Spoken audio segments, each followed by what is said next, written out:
Assalamualaikum warahmatullahi wabarakatuh. Nama saya Suci Wardani. Saya mahasiswa dari Fakultas Hukum Universitas Mataram. Dalam video ini saya akan menjelaskan mengenai landasan dalam pemerintahan daerah. Masuk ke materi landasan pemerintahan, terlebih dahulu saya akan menjelaskan mengenai apa itu pemerintahan daerah. Pemerintahan daerah adalah penyelenggaraan urusan pemerintahan oleh pemerintah daerah dan DPRD menurut asas otonomi dan tugas pembantuan dengan prinsip otonomi seluas-luasnya dalam sistem dan prinsip negara kesatuan Republik Indonesia sebagaimana dimaksud dalam Undang-Undang Dasar Negara Republik Indonesia tahun 1945. Mari kita masuk ke penjelasan yang pertama mengenai landasan konstitusional. Landasan konstitusional itu artinya landasan yang mengacu pada Undang-Undang Dasar Republik Indonesia tahun 1945 yang terdapat dalam pasal 18 ayat 1 sampai ayat 7, pasal 18A dan pasal 18B. Namun kali ini saya akan menjelaskan mengenai pasal 18 ayat 2 dan pasal 18 ayat 5, pasal 18A ayat 1 dan pasal 18B ayat 2. Baik, saya akan menjelaskan terlebih dahulu mengenai pasal 18 ayat 2. Pasal 18 ayat 2 menyatakan pemerintah daerah provinsi, daerah kabupaten dan kota mengatur dan mengurus urusan pemerintahan menurut asas otonomi dan tugas pembantuan. Pasal 18 ayat 5 menyatakan pemerintahan daerah menjalankan otonomi seluas-luasnya kecuali urusan pemerintahan yang oleh undang-undang ditentukan sebagai urusan pemerintahan pusat.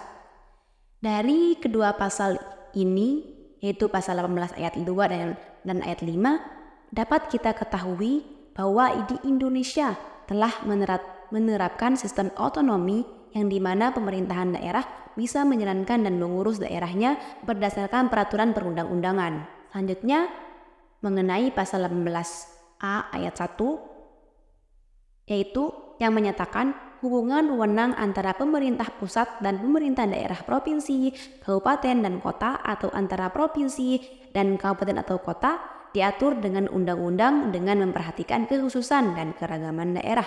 Artinya, pemerintahan daerah, provinsi, kabupaten atau kota diberikan kebebasan untuk memajukan daerahnya sesuai dengan keragaman yang dimiliki dan mengembangkannya sehingga menjadi daerah yang maju dan sejahtera dan dapat meningkatkan pendapatan asli daerah yang kemudian akan masuk ke dalam anggaran pendapatan dan belanja daerah. Namun, pemerintah daerah juga tetap memperhatikan dan menghormati satuan-satuan masyarakat hukum adat serta hak-hak tradisionalnya sebagaimana termuat dalam pasal 18B ayat 2 Undang-Undang Dasar Republik Indonesia. Selain untuk memajukan daerahnya, pemerintah daerah juga harus mengakui dan menghormati masyarakat adat bahkan ikut andil dalam melestarikan keautentikan dari daerah tersebut sehingga menjadi daya pikat tersendiri bagi wisatawan lokal maupun mancanegara untuk berkunjung. Sehingga hal ini dapat menjadikan daerah tersebut maju dan pendapatan daerah tersebut akan meningkat yang berimbas terhadap meningkatnya anggaran pendapatan dan belanja daerah. Kita akan beralih ke landasan yang kedua, yaitu landasan operasional. Landasan operasional dalam pemerintahan daerah adalah pertama, Undang-Undang Nomor 32 Tahun 2014 tentang Pemerintahan Daerah. Yang kedua, Peraturan Pemerintah Nomor 12 Tahun 2019 tentang Pengelolaan Keuangan Daerah. Yang ketiga, Peraturan Pemerintah Nomor 38 Tahun 2007 tentang pembagian urusan pemerintahan antara pemerintahan daerah provinsi dan pemerintahan daerah kabupaten atau kota. Keempat, Peraturan Presiden Nomor 32 Tahun 2019 tentang pengelolaan dan pemanfaatan dana kapitasi jaminan kesehatan nasional pada fasilitas kesehatan tingkat pertama milik pemerintahan daerah diubah dengan Peraturan Presiden Nomor 46 Tahun 2021 tentang perubahan atas Peraturan Presiden Nomor 32 Tahun 2014 tentang pengelolaan dan pemanfaatan dana kapitasi jaminan kesehatan nasional pada fasilitas kesehatan tingkat pertama milik pemerintahan daerah. Yang kelima, Peraturan Menteri Kesehatan Nasional Nomor 21 Tahun 2006 tentang pengelolaan dana kapitasi jaminan kesehatan nasional untuk jasa pelayanan kesehatan dan dukungan biaya operasional pada fasilitas kesehatan tingkat pertama milik pemerintahan daerah.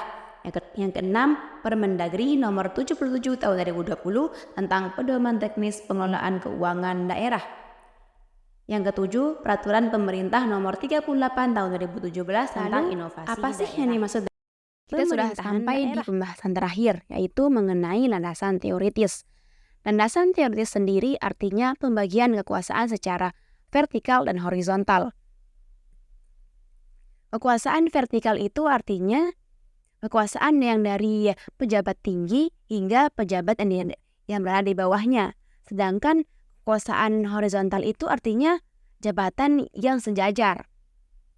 Untuk lebih memahami hal itu, saya akan sedikit memberikan contoh mengenai kekuasaan vertikal dan kekuasaan horizontal.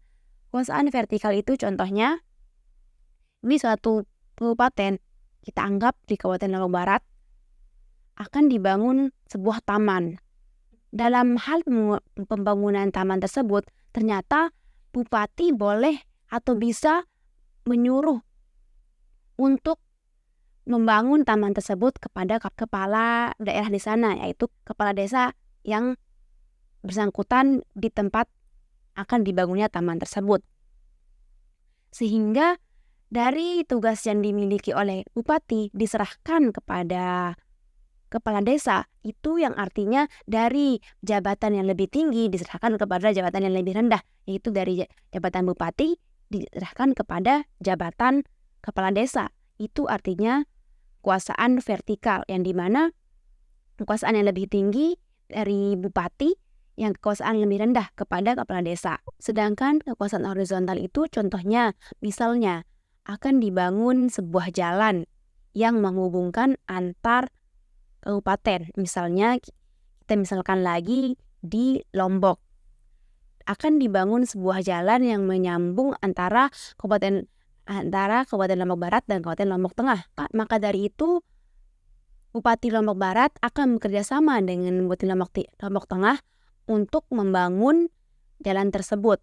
Nah, kerjasama antara Bupati Lombok Barat dan Lombok Tengah ini itu yang dinamakan kekuasaan horizontal, yang dimana bupati sama bupati sama-sama kedudukannya di mata negara sebagai pemimpin di wilayah kabupaten.